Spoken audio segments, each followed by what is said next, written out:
मध्य प्रदेश।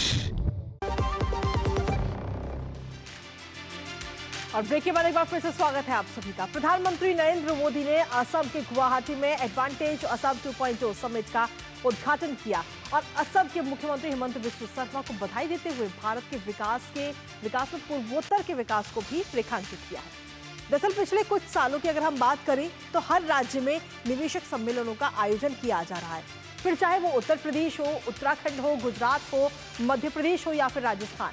हर राज्य में निवेशकों का निवेश करने के लिए आमंत्रित किया जा रहा है।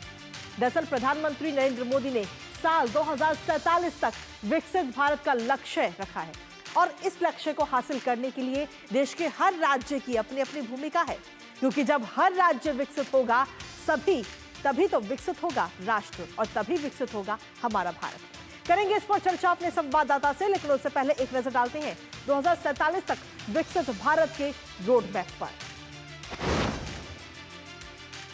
तो 2047 तक विकसित भारत कैसे बनाया जाएगा, उसका पूरा रोड मैप इस वक्त तैयार हो चुका है और इसमें हर राज्य की अपनी अपनी भूमिका है। राज्य जब सशक्त बनेंगे, उनकी भागीदारी सशक्त होगी, तभी विकसित राष्ट्र का निर्माण होगा। प्रधानमंत्री ने राज्यों के बीच स्वस्थ प्रतिस्पर्धा की बात कही। उन्होंने कहा कि राज्य जो है देश में, उनके अंदर भी एक कंपटीशन होना चाहिए। ज्यादा निवेश आमंत्रित करने के लिए राज्यों को प्रोत्साहित करते हुए प्रधानमंत्री नरेंद्र मोदी नजर आए। इसके साथ ही असम और मध्य प्रदेश में ग्लोबल इन्वेस्टर समिट आयोजित की गई हाल ही में और इस समिट में सीधे तौर पर बाहर से जो लोग हैं, खासतौर पर जो विदेश के जो इन्वेस्टर्स हैं, उनको इनवाइट किया गया, उनको आमंत्रित किया गया। पीएम ने कहा कि मध्य प्रदेश एक पसंदीदा व्यापार स्थल बन रहा है, यानी कि जो निवेशक हैं वो लगातार मध्य प्रदेश की तरफ आकर्षित हो रहे हैं।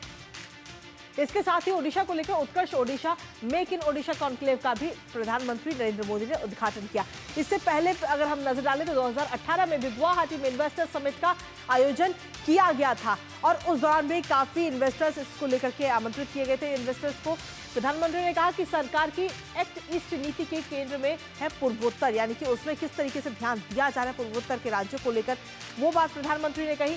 पीएम मोदी ने निवेश आकर्षित करने की परंपरा को भी सीधे तौर पर बल दिया है कि सभी राज्य अपने अपने क्षेत्र में, अपने अपने राज्यों में निवेशकों को आमंत्रित कीजिए, आप बुलाइए ज्यादा से ज्यादा।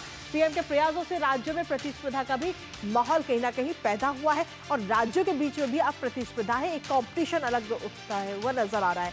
कई राज्यों ने 1 ट्रिलियन अर्थव्यवस्था का भी लक्ष्य रखा है और प्रधानमंत्री खुद कहते हैं कि जब हर राज्य अपने तौर पर मजबूत होगा, तभी हम कहीं ना कहीं आगे एक विकसित राष्ट्र का निर्माण करेंगे। इसके साथ ही प्रधानमंत्री की क्या कुछ बड़ी बातें रही हैं, उस पर एक नजर डाल लेते हैं। अगले 25 साल को ध्यान में रखकर कदम उठा रहा है भारत। अगले 25 साल क्या कुछ होगा उसको ध्यान में रखा जा रहा है। साथ ही भारत की युवा आबादी पर भी पूरी दुनिया का भरोसा है, ये बात प्रधानमंत्री नरेंद्र मोदी ने कही है। इसके साथ ही भारत में हर सेक्टर में बड़े रिफॉर्म किए जा रहे हैं, बड़े बदलाव भारत में हर सेक्टर में किए जा रहे हैं इस वक्त, क्योंकि भारत जो है लगातार तेजी के साथ में प्रगति कर रहा है। लोकल सप्लाई चेन को भी मजबूत किया जा रहा है भारत के अंदर। तो भारत किस तरीके से आगे बढ़ रहा है, विकसित राष्ट्र का निर्माण क्योंकि होना है 2047 तक, और ऐसे में क्या कुछ कदम उठाए जा रहे हैं उसका भी जिक्र हम कर रहे हैं। साथ ही प्रधानमंत्री ने कहा कि ग्लोबल इन्वेस्टर समिट एक महत्वपूर्ण मंच है और इस मंच पर निवेशक आकर के इकट्ठा होते हैं, साथ ही इन्वेस्ट करते हैं, निवेश करते हैं राज्य के अंदर। 2025 के पहले 50 दिनों में तेजी के साथ विकास हुआ है, क्योंकि जिस तरीके से हम बात मध्य प्रदेश की कर रहे हैं, ओडिशा की कर रहे हैं, तो ऐसे में बजट में भारत के विकास के हर उत्प्रेरक को ऊर्जा दी है। जो हाल ही में जो बजट सामने आया उसने किस तरीके से और लोगों में ऊर्जा पैदा की है वो आपको बता रहे हैं। इसके साथ ही हमारे साथ में हमारे सहयोगी अजय इस वक्त जुड़ गए, सीधा उन्हीं का रुख करते हैं। अजय, अगर देखा जाए तो एक सपना प्रधानमंत्री की तरफ से रखा गया, या यूं कहे कि एक लक्ष्य 2047 तक विकसित राष्ट्र बनाना, और प्रधानमंत्री इस बात का भी जिक्र हर बार करते हैं कि इस विकसित राष्ट्र का अगर लक्ष्य पाना है तो हर राज्य को मजबूत होना होगा, हर राज्य को विकसित होना होगा। जी कृतिका, आपने बिल्कुल सही कहा और आपको याद होगा कि ग्लोबल जो गुजरात का ग्लोबल इन्वेस्टर समिट था वो अपने आप में एक नया मॉडल साबित हुआ।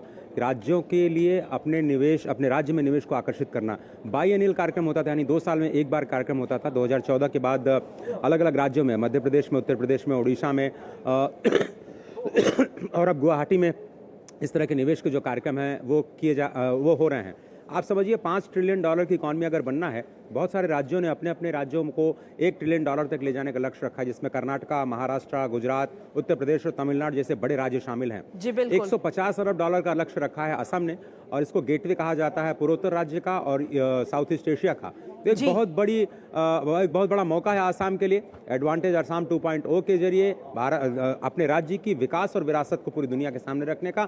और अभी आज ही 1.5 लाख करोड़ रुपए के इन्वेस्टमेंट का कमिटमेंट अदानी, अंबानी और वेदांता की तरफ से आ चुका है, और मुझे लगता है कि 2-3 दिनों के बाद ये आंकड़ा और भी आगे बढ़ सकता है। चलिए, फिलहाल बहुत बहुत शुक्रिया अजय, तमाम जानकारी और अपडेट्स हमारे साथ साझा करने के लिए।